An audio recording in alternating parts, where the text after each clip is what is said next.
ان کے ڈراموں کی رونق بڑھایا کرتے تھے، اور کیا کیا ڈرامے انہوں نے نہیں کیے۔ اگر ہم آج گریش کرناٹ کو اگر ہم جانتے ہیں، پوری ہندوستان میں جانتے ہیں، تو وہ صرف ہم ابراہیم القاضی کے پروڈکشنز کی وجہ سے جانتے ہیں۔ دھرمویر بھارتی سے انہوں نے اندھا یگ جیسا ڈرامہ جو ہے لکھوایا اور اس کو پوری دنیا تک پہنچایا۔ موہن راکیش کا جو کام ہے وہ بھی ابراہیم القاضی کی وجہ سے ہم تک پہنچا۔ تقریباً 50 سے زیادہ شاہکار ڈرامے انہوں نے پیش کیے، اور یہ ڈرامے ہندوستانی ڈرامے تھے، یہ ڈرامے تاریخی ڈرامے تھے، یہ ڈرامے انگریزی کے ڈرامے تھے، یہ ڈرامے یونانی ڈرامے تھے، اور نیشنل اسکول آف ڈرامہ جو ہمارے ملک کی ایک بہت اہم سنستھا ہے، بہت اہم ادارہ ہے، انسٹیٹیوشن ہے، اس کے بانی ابراہیم القاضی تھے۔ اس کی انہوں نے بنیاد رکھی، اور اس وقت ہماری جو فلم انڈسٹری ہے، میں سمجھتا ہوں کہ اس کی بنیاد میں نیشنل اسکول آف ڈرامہ کے نکلے ہوئے لوگ ہیں۔ تو ہندوستان میں انہوں نے نہ صرف ڈراموں کا ایک طرح کا رینیسانس کیا، بلکہ ہم کہہ سکتے ہیں کہ فلموں میں بھی جو ریئلزم آیا، ایک اچھی طرح کی جو اداکاری کا رجحان سامنے آیا، اور میلو ڈراما اور آرٹیفیشلٹی سے جو ہماری فلمیں دور ہوئیں، اور جس طرح سے ہماری فلموں کے کنٹینٹ میں امپرومنٹ ہوا، ان ساری چیزوں کے لیے اگر کوئی آدمی کیٹلسٹ تھا تو اس کا نام تھا ابراہیم القاضی۔ تقریباً 95 سال کی لمبی عمر انہیں ملی، اور اس لمبی عمر کا انہوں نے پورا فائدہ اٹھایا۔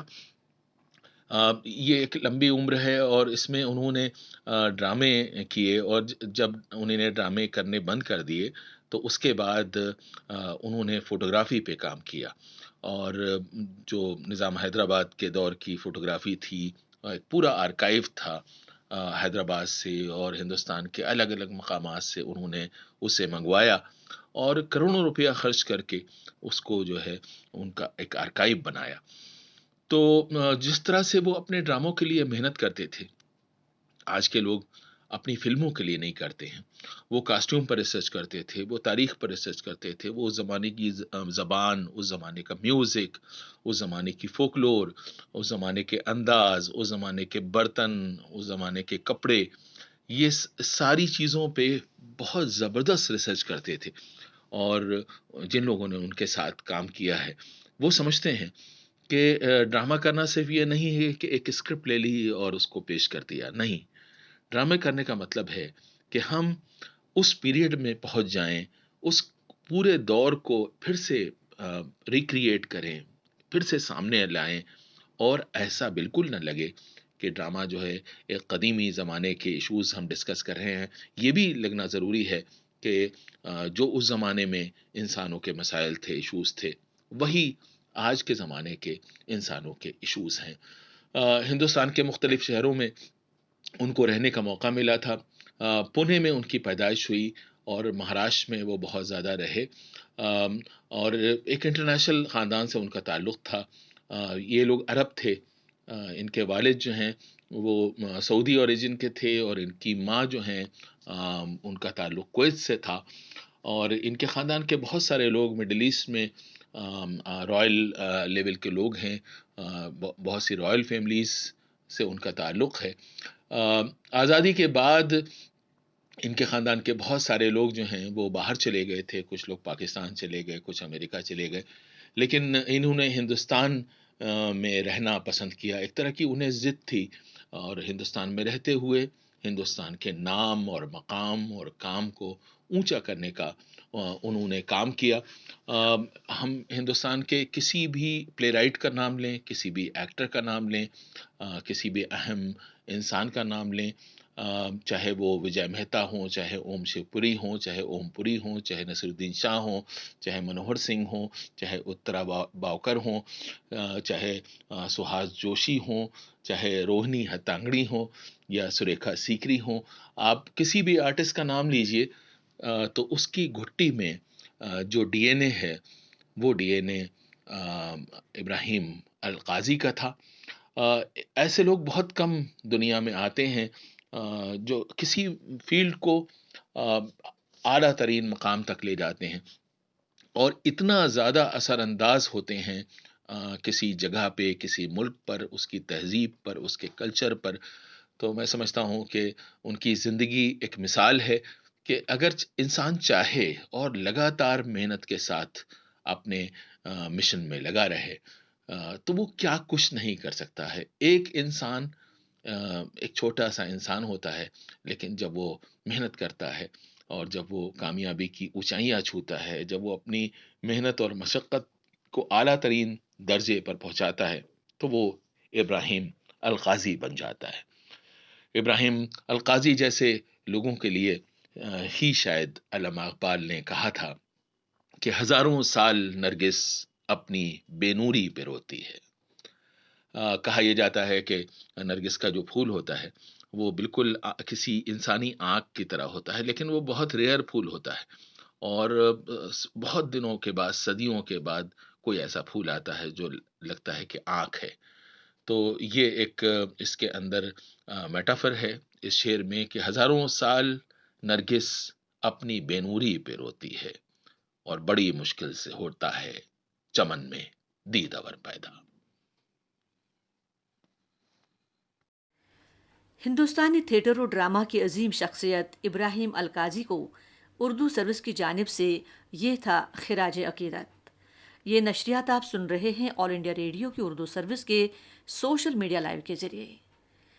دوستو، جموں کشمیر و لداخ کی خوبصورتی، یہاں کی تہذیب، یہاں کا رہن سہن، یہاں کی صوفی اور دیگر شخصیات کے بارے میں ہم اپنے پروگراموں میں ذکر کرتے رہے. یہاں کی مختلف نوعیت کی موسیقی دل کو تر و تازہ کرتی ہے. مختلف موقعوں پر الگ الگ ڈھنگ کی موسیقی گائی جاتی ہے. جب کسان لوگ دھان کے کھیتوں میں نیا فصل لگاتے ہیں تو ایک قطار میں مرد و زن دھان کے پودے بوتے بوتے ساتھ میں مزیدار موسیقی بھی چھیڑتے ہیں. گاتے گاتے پھر بیچ میں کنارے پر آ کر چائے، سنیکس، بسکٹس وغیرہ سے ریفریش ہو کے پھر کام میں لگ جاتے ہیں. واقعی بہت ہی خوبصورت نظارہ ہوتا ہے یہ. اسی طرح شادی بیاہ یا عید کے موقع پر خواتین حضرات 2 قطاروں میں رفو گاتی ہیں. رفو بھی کشمیر کی بہت خوبصورت موسیقی ہے، اور یہاں کی الگ الگ بولیاں تو کیا کہنے. ہندوستان کی گنگا جمنی تہذیب کی عکاس ہے یہ. اس وقت ناظرین و سامعین، ہم آپ کی خدمت میں ایک خوبصورت ڈوگری لوک گیت پیش کر رہے ہیں. اس گیت کو گایا ہے شکنتلا دیوی اور ساتھیوں نے. آئیے لیتے ہیں لطف اس لوک گیت کا.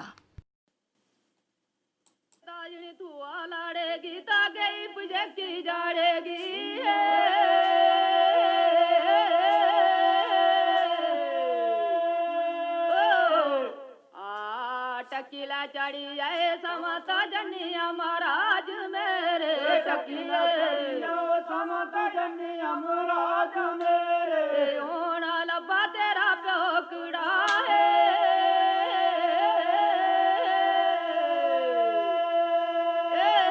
ایڑیا ہونا لبا تیرا پیوکڑا ہے.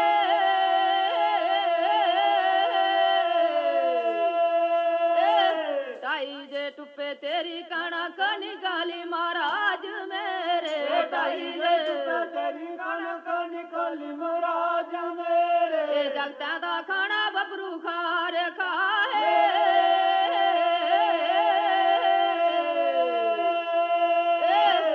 جگتا دا کھانا ببرو کھار کھائے.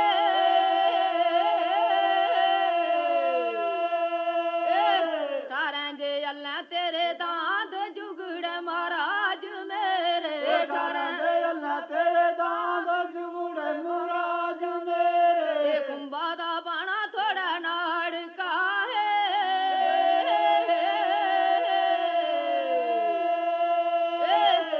کمبا دا بانا تھوڑا ناڑ کا ہے.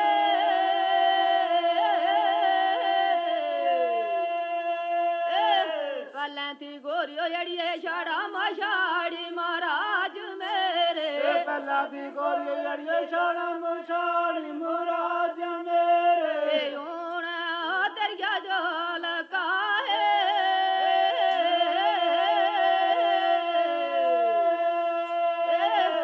گو دادا دریا ہونا بال کا ہے.